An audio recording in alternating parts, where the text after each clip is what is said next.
All right, today we're cracking open a declassified case file. We're going to get a full briefing on one of the most ambitious, most notorious criminal enterprises in American history. Here it is, file number 03-CR808065. The subject, the Black Mafia Family. For almost 2 decades, this organization ran a drug trafficking network from coast to coast on a scale that honestly rivaled some legitimate corporations, and they pulled in hundreds of millions of dollars doing it.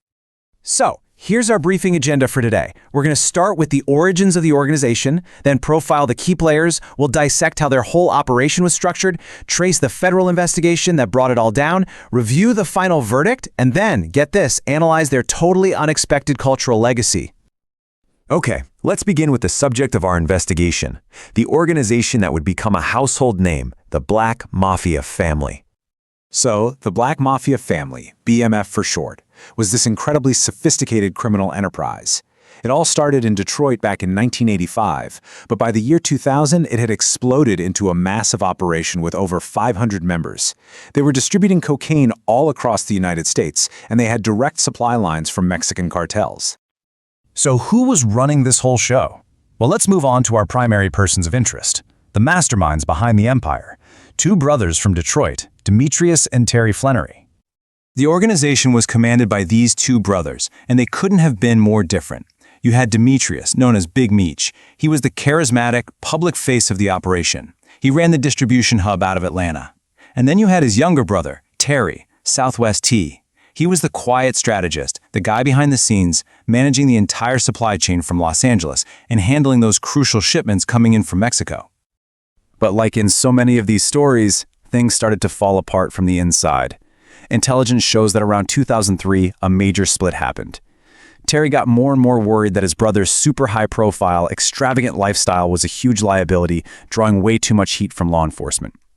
This divide became a critical vulnerability, and get this, federal agents captured 900 pages of incriminating conversations from Terry's phone alone, confirming just how bad the conflict was.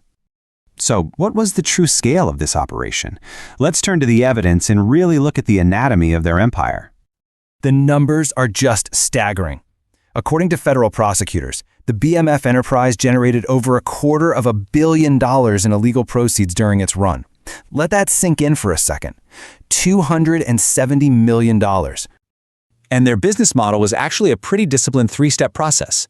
First, they sourced huge, multi-kilogram shipments of cocaine directly from the cartels. Second, they used a sophisticated network of couriers and stash houses to distribute it nationwide. And third, they laundered those massive profits through what looked, to the outside world, like a totally legitimate business in the music industry. And this was Demetrius Flannery's brainchild, BMF Entertainment. He founded it in the early 2000s, and it was a brilliant way to conceal what was really going on.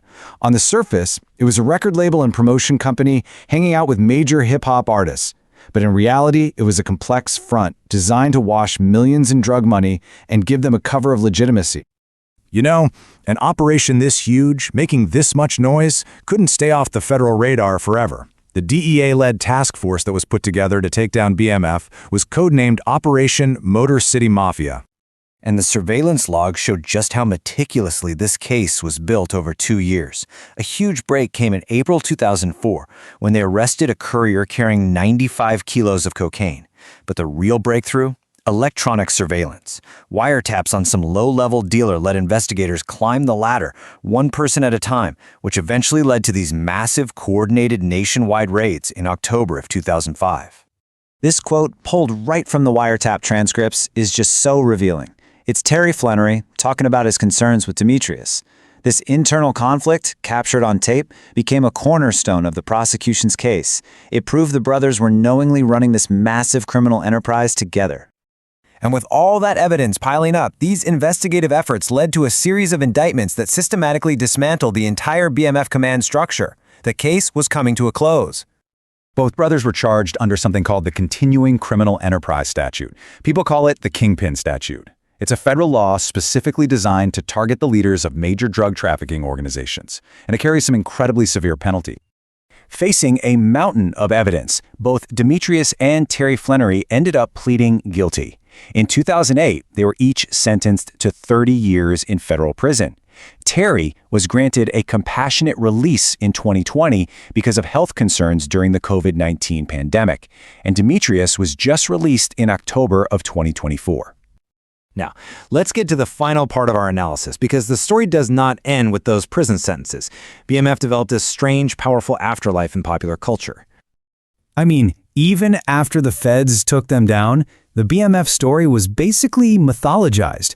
It inspired a huge hit song by Rick Ross, multiple books, documentaries, and probably most famously, a major television series on Starz produced by Curtis 50 Cent Jackson. It really cemented the organization's name in pop culture history. And this story is still very much alive. As recently as 2025, public fights over snitching allegations brought the BMF name right back into the headlines, with Demetrius Flournoy himself issuing public statements. It just proves that this case is far from over in the public's mind. So, we're left with one final question from this case file. The criminal empire was taken apart piece by piece, but its cultural legacy seems more permanent than ever. Why does this story of ambition, crime, and consequence have such a powerful grip on our imagination? It's definitely something to think about.